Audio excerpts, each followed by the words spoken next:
Inside a bus, a group of thugs is harassing a young girl. Just as the situation begins to spiral out of control, a man wearing black sunglasses boards the bus, followed by a pregnant woman. The man politely offers his seat to the woman, but moments later, one of the thugs casually sits in that spot. Although visibly angry, the man stays calm and gives his sunglasses to the woman before mercilessly beating the thugs. He seizes a knife from their hands and throws it out the window. That man is Ray Quick, a veteran and former CIA explosives expert, now living as a freelancer, far removed from a normal life, due to an incident that occurred years ago. In 1984, Ray and Colonel Ned Trent are assigned a kill mission in South America. Their target is a drug trafficker, and the method is highly precise. Blow up a bridge as the target crosses. Ray, meticulous and cautious, plants explosives with careful calculation.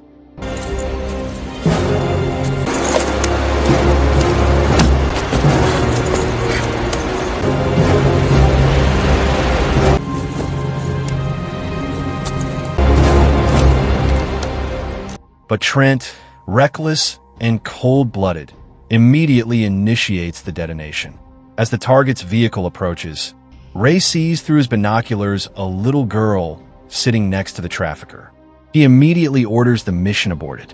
Trent, indifferent, insists on carrying out the mission, claiming the decision is his to make. Kid just took a bad ride, that's all. There's a tip, Ray. There is... Activate the field system. Fucking psycho! Because the bomb lacks an automatic abort system, Ray rushes to manually disarm it. Time runs out, and a massive explosion destroys the bridge just as Ray reaches the final explosive.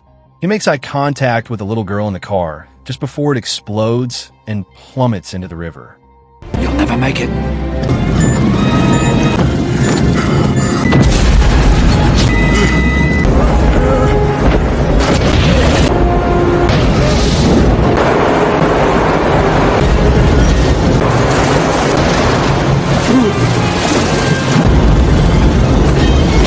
Wounded, Ray barely survives and immediately confronts Trent, who aims a pistol at him.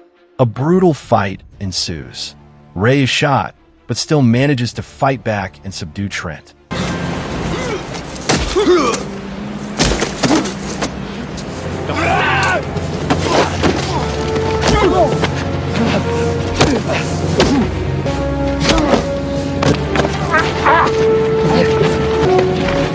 Watching it die. You like take...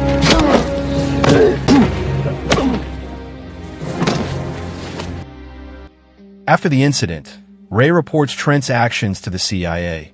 Trent is fired, while Ray, disappointed and consumed by guilt, resigns. From that moment on, he disappears and leaves the world of intelligence behind. 10 years pass. In 1994, Ray lives in solitude in an old warehouse turned personal headquarters. He still works as an explosives expert, but only takes selective jobs and never meets his clients face-to-face. Meanwhile, Trent, stripped of his military status, is now head of security for Joe Leon, a powerful Cuban-American mafia boss in Miami.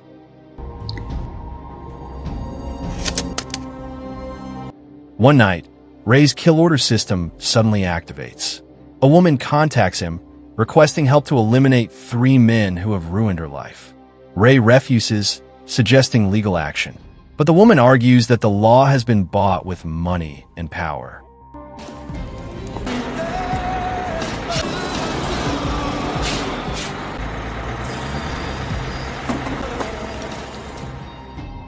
Though initially reluctant, Ray becomes intrigued and begins investigating her. He follows her to a funeral and learns her name is May. As a child, May witnessed her parents being murdered by 3 men, including Thomas Leon. Her father hid her in a closet before being killed. Since then, May harbors deep-seated revenge and lives for only one purpose: vengeance. Though Ray regards her as emotionally unstable and dangerous, he eventually agrees to assist her. Under the alias Adrian Hastings, May infiltrates the Leon family circle.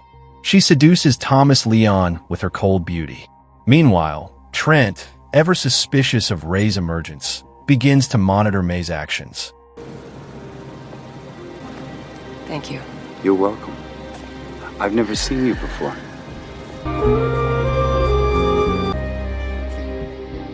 Observing from afar, Ray realizes he is growing emotionally attached to May. He understands that he has fallen in love with this wounded woman. One by one, May's targets are hunted. Ray plants a bomb in Charlie's office, one of the murderers of May's parents. When Charlie opens the door, the bomb detonates and kills him instantly.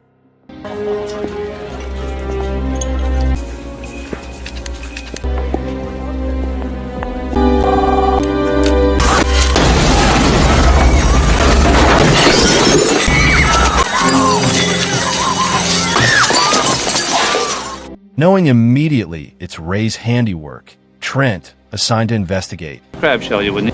This guy is good, Joe. Yo, I'll find him. Mayo. demands full control of the operation and begins strategizing. Meanwhile, May gets closer to Thomas, working her way deeper into the Leon circle. She even pretends to accept his vile behavior, all to satisfy her vengeance. When Thomas humiliates her at a party, Ray, watching from a distance, is furious. May becomes further traumatized until Ray calls her and begins planning so she doesn't have to approach the target again. Ray proceeds with his mission. The next target is a large, paranoid man also involved in May's parents' murders. Extremely cautious, checking under cars and elevators, he remains vulnerable and triggers the bomb Ray set. A massive explosion occurs, sending one target 5 meters in the air and killing 2 people on the spot.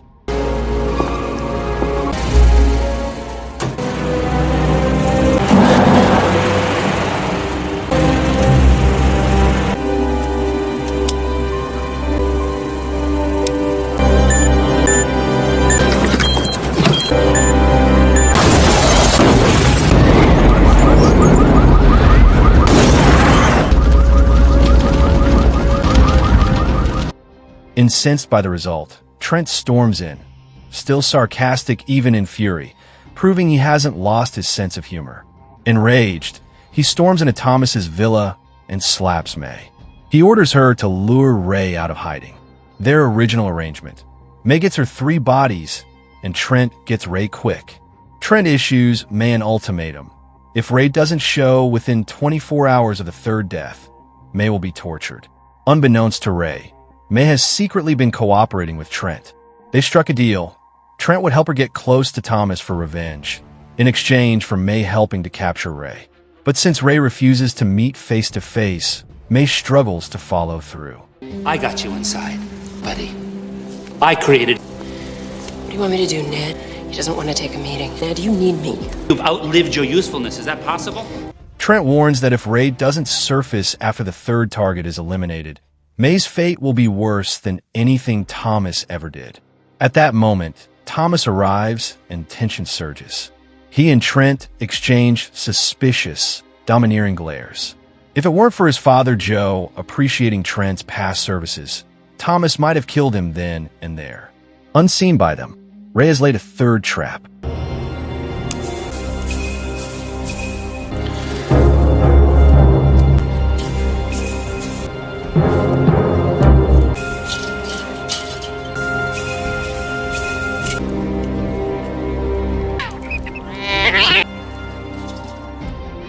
The final culprit in May's parents' deaths, 28 years ago, is Thomas himself. Studying his habits, Ray breaks into a hotel and swaps a tea kettle for a bomb.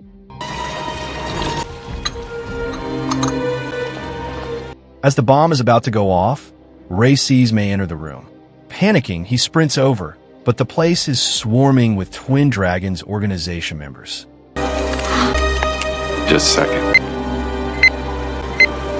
Mayman.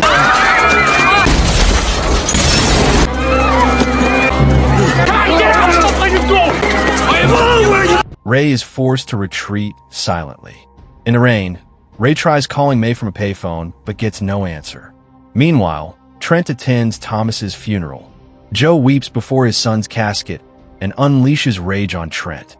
He blames Trent for failing to protect Thomas and orders him to capture the explosives expert before the service ends. I hold you responsible. And you know, you are the one He's lying in a box. You understand? To me, I swear to God, don't say another word before I bury Tom. Joe.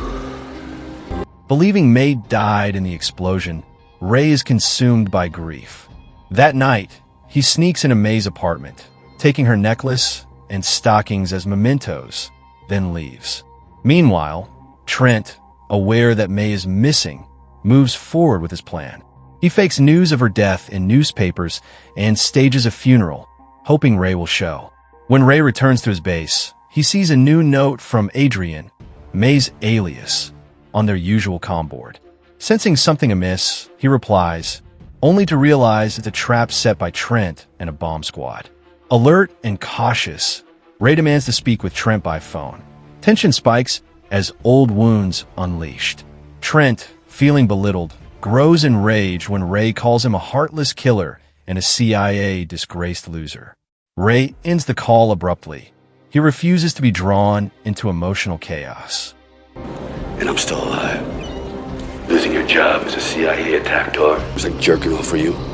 Just watching this blood and body. They're killing people, pulling. What is this? Yeah, it was similar to. Still lost and haunted by multiple emotions, Ray decides to attend May's fake funeral to say a final goodbye. There, he's stunned to see the body in the coffin is not May. It's our Lord.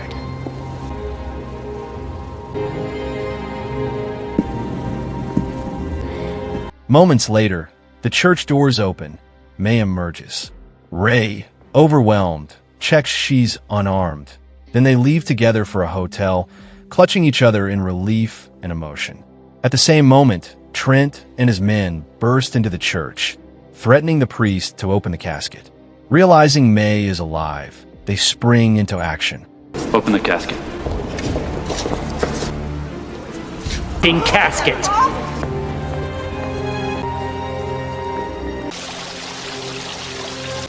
Think so. Is it worth it? At the hotel, Ray finally learns May faked her death to fool Thomas's circle. He plants her wallet into the hospital bag of a dying woman, so authorities will identify that body as hers. This failure sends Trent into a rampage. He deploys all his underworld and police contacts to hunt Ray and May. A clue points to their hotel. Meanwhile, May, fresh from showering, leaves a note saying she's not trustworthy. Before she can flee, Trent and his men arrive. Cornered, May feigns cooperation. Okay, let's go. Let's get out. Come on. May? And I got him. It worked. I mean, I don't have to tell you. To me. Uh-huh. You did all this. Takes a phone from someone and calls Ray to warn that Leon's men are closing in. Ray, suspicious, believes May might be setting him up. Rage flares. He hangs up and prepares to escape. Using available materials, he rigs a bomb trap. When Trent and his team burst in, Ray, the bomb expert, has planted a complex system. As one places the phone, a massive explosion rocks the building. Leon's men are on their way.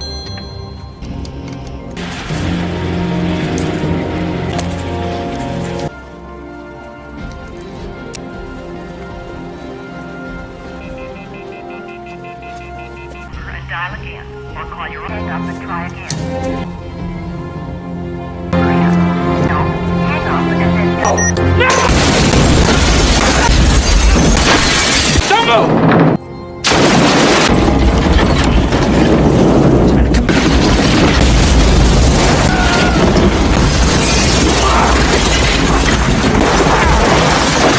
Floors collapse and plunge into the sea.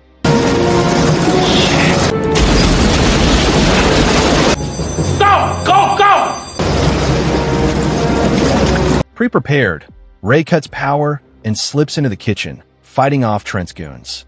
He even flings one into a boiling pot of water.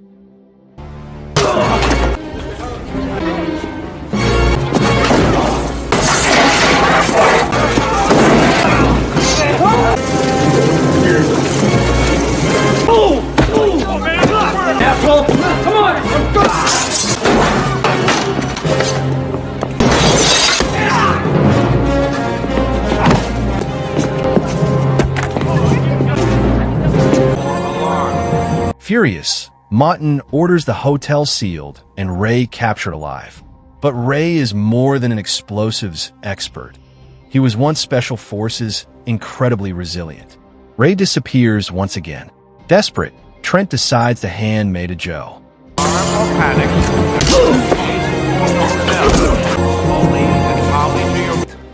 Ray Quick is that's the bitch that was banging Tomas. And Stan Monroe. Pretending compliance, May names her parents. This shocks Joe. He remembers the couple he ordered executed 28 years ago. His rage ignites, and he moves to kill her.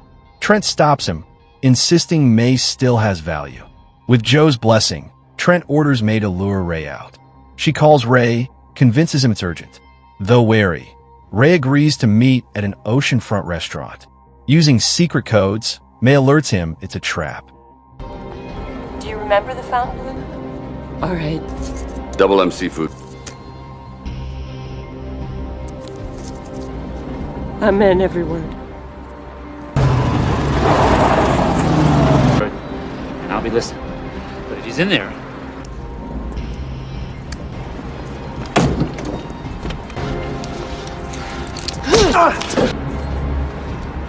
go in and get him yourself.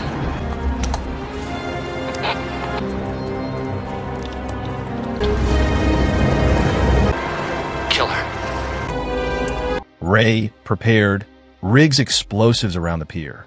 As armed forces approach, massive explosions destroy the area. Ray and May escape by boat. Bad plan, Ed.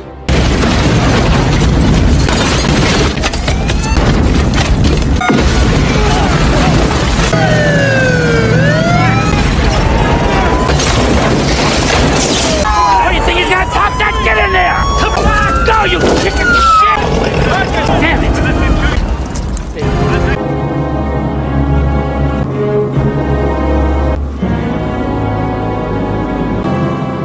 The next day, Trent reviews Ray's phone recordings and ambient noise, tracing movements through traffic routes.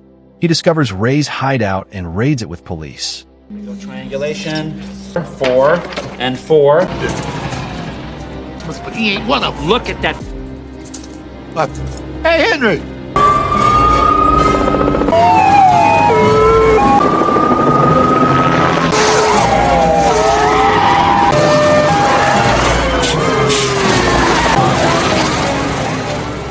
Inside, Ray and May are deep in conversation.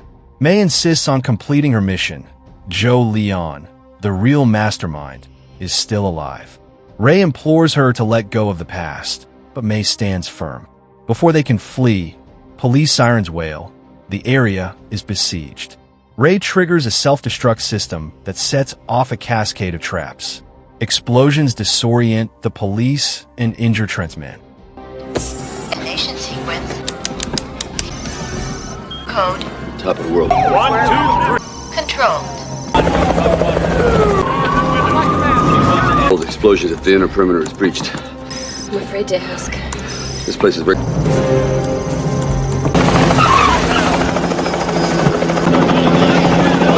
Everywhere. Don't worry, they're not armed yet. But if these it's a pressure mine sequence. If one goes, they all go.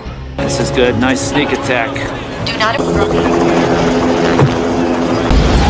Bullshit. House. Perimeter. That's a good one. I taught him that. Gunfire will automatically. Warning. Some irony blowing up the bomb disposal. Yeah. 2 square miles. Listen up! Anybody? Go, flank to the left! Place is wired and I'm gonna take him alive! That's new. Amateur hour.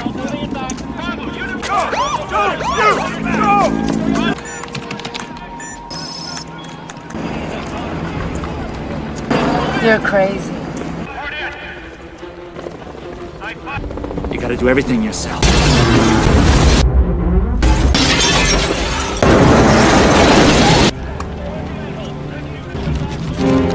Perimeter breach, Ray. I'll lead you through the pressure vents. Evacuate. As they prepare to escape through secret passages, Trent, familiar with Ray's tactics, detonates a wall and blocks them. Construction sequence. Don't move.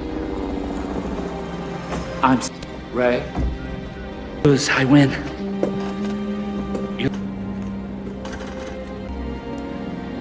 At the critical moment, Trent reveals that May's cigarette case contains a bomb planted by him.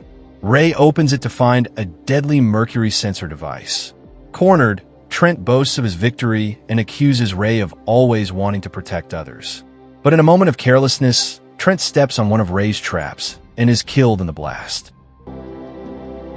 25. Ray grabs the bomb from May and tells her to run. Together, they burst through the door as a huge explosion destroys the building behind them. They emerge safely. 20 seconds. 10 seconds. 5 seconds. 8 seconds.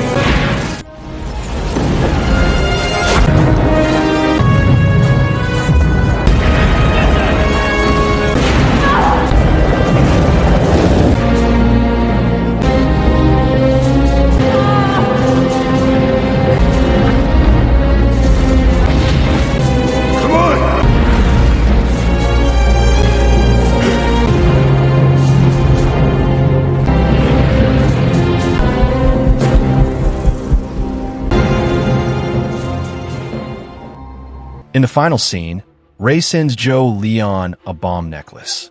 Moments later, a massive explosion destroys Joe's location. Inside his car, May hears the blast and knows her mission is complete.